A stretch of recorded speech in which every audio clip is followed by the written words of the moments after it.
Video का topic है pedagogy. Pedagogy को सीखने सिखाने की कला के रूप में समझा जा सकता है, जिसमें कि एक शिक्षक अपने विषय के ज्ञान को सफलतापूर्वक छात्र छात्राओं को समझाने के लिए मनोवैज्ञानिक सिद्धांतों का प्रयोग करता है, जिससे कि छात्र छात्राएं रुचि, जिज्ञासा व एकाग्रता से कक्षा में नवीन ज्ञान प्राप्त कर सकते हैं। कहने का मतलब ये है कि अगर एक प्रशिक्षित शिक्षक की बात करें तो वह जब भी शिक्षण कार्य करेगा तो अपने सब्जेक्ट की जो पैडागोजी है उसके सिद्धांतों का ध्यान रखेगा और इन आधार पर अगर पढ़ाया जाए तो छात्र छात्राओं को सरलता से या आसानी से किसी भी प्रकरण का ज्ञान शिक्षक प्रदान कर सकता है, जिसमें कि वह मनोवैज्ञानिक सिद्धांतों साथ ही साथ बाल केंद्रित शिक्षा को ध्यान में रखते हुए शिक्षण कार्य कर सकता है। अब पैडागोजी के पॉइंट ऑफ व्यू से देखें कि इसके अंतर्गत अगर आप टीचर को कौन कौन से विचार ध्यान में रखने होते हैं या आगे की हम बात करते हैं, तो अगर पैडागोजी ये कहती है कि सबसे पहले टीचर को कुछ थॉट करने पड़ेंगे और शिक्षक ये सोचता है कि अब जो उसका सब्जेक्ट है वो किसको पढ़ाना चाह रहा है, यानी हमारा जो स्टूडेंट है वो कौन है। अगर स्टूडेंट की बात करें, छात्र छात्राएं, इसमें जैसे हम बात करते हैं उनकी आयु, हर स्तर पर आयु वर्ग अलग अलग होता है, इसलिए हमारी बनाना पढ़ाने की जो प्लानिंग होती है वो भी अलग होती है। साथ ही साथ मेंटल एबिलिटी, मानसिक स्तर की बात आती है, ये भी आयु वर्ग के अनुसार अलग अलग पाया जाता है और ये हमारी प्लानिंग के हिस्से में भी ध्यान रखा जाना चाहिए जब हम पढ़ाने की प्लानिंग करते हैं। एक और बात इम्पॉर्टेंट आती आती है रुचि और अभिरुचि की। अगर हम आयु वर्ग की बात करें अपनी, तो हमारी आयु के साथ साथ हमारी जो रुचि अभिरुचि है उनमें भी व्यापक परिवर्तन देखा जा सकता है और यही परिवर्तन टीचर की प्लानिंग में भी होना चाहिए। अगर ऐसा नहीं होगा तो बच्चा आपकी बात को सुनने में कोई इंटरेस्ट नहीं लगेगा।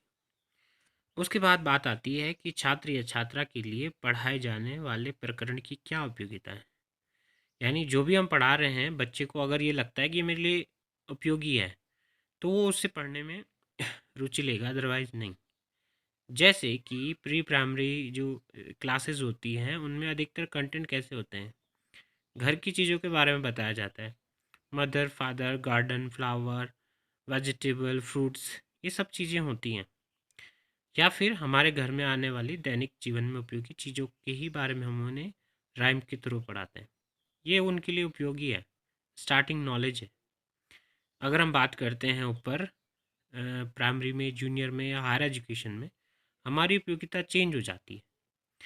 आगे हम बात करते हैं कि जब ये चीज़ें हम सोच लेते हैं तो अगर हम बात करते हैं कि फिर हम बात करते हैं कि अब पढ़ाने की प्लानिंग करते हैं हम बच्चों को, तो हमें पढ़ाना है बच्चों को, तो ऐसे नहीं पढ़ाने ट्यूशन टीचर के जैसे। ट्यूशन टीचर क्या करता है, अपने ज्ञान को उड़ेलने की कोशिश करता है और ये कहता है कि मुझे आ गया तो इसको भी आना चाहिए, क्योंकि उसकी प्लानिंग नहीं है।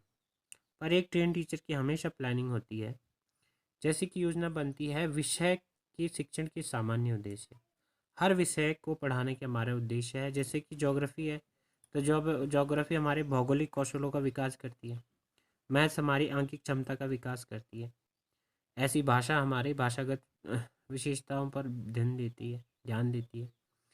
तो उसके बाद हमने पाठ्य वस्तु का हम चयन करते हैं कि अब हमने इस विषय के उद्देश्य हमने देख लिए कि क्या क्षमता विकसित करते हैं, फिर हम बात करते हैं पाठ्य वस्तु, कौन सा टॉपिक हम पढ़ा रहे हैं।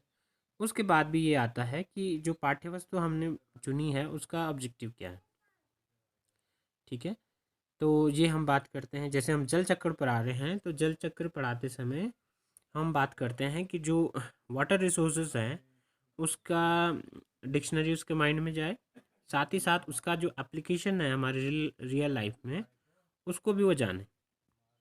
उसके बाद हमने और भी काफ़ी सारे ऑब्जेक्टिव हो सकते हैं इस बारे में। उसके बाद हम बात करते हैं कि शिक्षण विधियाँ, हम बात करते हैं कि ये जो प्रकरण हमने लिया है इसको पढ़ाने के लिए कौन कौन सी मेथड हम यूज़ करेंगे। उसके बाद व्यू रचना क्या होनी चाहिए, कब हमें कौन कौन सी चीज़ें करनी है और कौन कौन से स्टेप्स हमें फॉलो करने हैं। ध्यान रखिए, जब भी हम स्टेप फॉलो करेंगे तभी लर्निंग बेटर होगी। उसके बाद है जो शिक्षण युक्तियाँ हैं, विधियों के साथ साथ शिक्षण युक्तियाँ, टेक्निक्स, ये भी इम्पोर्टेंट रखती हैं। ये जो टेक्निक्स होती हैं बच्चों को कक्षा में एकाग्र करने के प्रयोग में लाई जाती हैं। आगे जब भी हम लेसन प्लान की बात करेंगे इनको हम डिटेल से जानेंगे। आगे हम बात करते हैं पाठ का। अब ऊपर हमने देखा कि योजना बन गई है, अब हम प्रस्तुतिकरण पे बात करते हैं। अब हमें क्लास में चले गए हैं, एंटर कर गए हैं, क्लास में हम जा रहे हैं, पहुंच गए हैं। अब हम बात करते हैं कि छात्रों को कितना ज्ञान है, किसी प्रकरण को बनाने पढ़ाने के लिए उन्हें उससे पहले कुछ जानकारी है या नहीं है, ये हम देखते हैं। उसके बाद है अलग अलग नवीन विधियों का प्रयोग करते हुए प्रकरण के अनुसार हम पढ़ाने का प्रयास करते हैं और साथ ही साथ मनोवैज्ञानिक सिद्धांतों का हम ध्यान रखते हैं।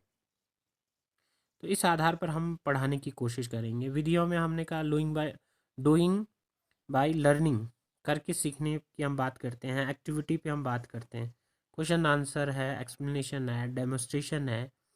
काफ़ी और भी विधियों के द्वारा हम बता सकते हैं बच्चों को। ज्योग्राफी में जैसे भ्रमण होता है, ये भी सिखाने का एक मेथड है। उसके बाद हम बात करते हैं, जब हमने पढ़ा लिया उसके बाद आती है मूल्यांकन की।